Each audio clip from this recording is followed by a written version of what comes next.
India's top magic star, Sorcar. The manifestation of X-ray eyes. A number with many, many figures. And happy that. In this video, I will reveal PC Sorcar Jr.'s famous blindfold reading trick. Here's a quick recap of the performance.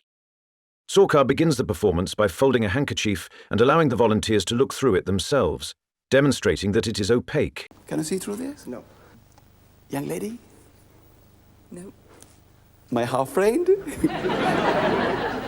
No? Hold it for me, right for a moment. Thank you, that's great. He then introduces a piece of bread dough and hands it to the volunteers for examination as well. And try it on your eyes. Can you see through there, sir? No. And pass it to her, please. And then to all of them. I'll help you. You can't see through that, huh? Next, he places the dough between his face and the handkerchief, positions it over his eyes, and has a volunteer tie the handkerchief securely around his head. He's really very strong. Are you a bodybuilder or something like that? Once tied, he allows each volunteer to examine him closely and confirm that his eyes are completely sealed. Never believe a magician. Is it all right, sir? Okay?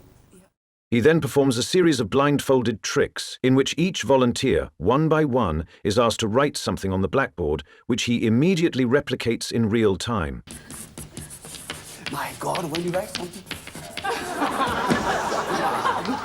He then takes it to the next level by adding another layer of difficulty, placing a black bag over his head and, while fully covered, drawing a sketch of himself on the blackboard to end the act. So, how did he do it? Here is the secret. Some people might claim he has third eye abilities, but he's a magician, and once you start paying attention to the details, the method becomes clearer with each clue. It begins with the handkerchief examination. At the start, he allows spectators to look through and examine the folded handkerchief, establishing that it is completely opaque. But the black bag his assistant places over his head is never examined by the volunteers, and there's a very specific reason for that.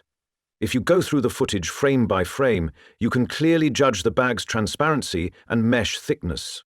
As it passes over a bright background, light remains visible through the fabric in every frame. You can even see the glittering pattern of his sherwani through the bag as it moves across his body while being placed over his head. That alone reveals that the bag is not blocking his visibility at all, but this still doesn't explain how he was able to see, not just through the dough completely covering his eyes, but also through the opaque handkerchief wrapped over it. One thing you'll immediately notice is how oily and sweaty his face appears, due to oil being deliberately applied beforehand. When the oiled skin is covered with a breathable black bag, heat and sweat build up, creating a slick surface that prevents the dough from adhering properly, resulting in an imperfect seal against his face. Now look at the bread dough itself. When it's placed over the eyes and tightly wrapped with the handkerchief, the pressure doesn't make it more secure. Dough naturally spreads when compressed, thinning out unevenly, especially toward the sides. As it spreads, it loses structure around the nose area and doesn't stick because of the oily skin. That slickness increases the gap between the dough and the face, particularly around the nose bridge and lower edge. That thinning and separation create a clear visual pathway. He isn't seeing through the dough at all. He's looking around it, using the nose-peeking method. In fact, you can try this yourself. Take both your hands, cover your eyes, and leave a small gap between your nose and your hands. You'll notice that even this small space is enough to get clear visibility using the same technique. Another giveaway tied to the nose-peeking method is the position of the blackboard. Its height and angle are set conveniently just below his neck level, roughly around his chin. This means he doesn't need to strain or tilt his head upward to see what's in front of him. Instead, the board lines up naturally with his line of sight through the nose peak. You can see him deliberately applying pressure near the center of the dough and then around his nose to thin it out. He then shifts the blindfold upward, creating a clear and noticeable gap between his face and the bread dough. The female volunteer appears suspicious and even tries to examine it, attempting to look underneath. But in such a quick inspection, and from the wrong angle, she wouldn't find anything. His face is angled downward, and with his nose pointing down, the nose-peeking gap is extremely difficult to spot because of how small and well hidden it is.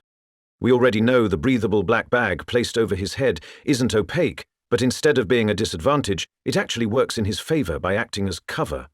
While the bag is over his head, he uses both hands to shift the blindfold higher up onto his forehead, creating a much larger gap.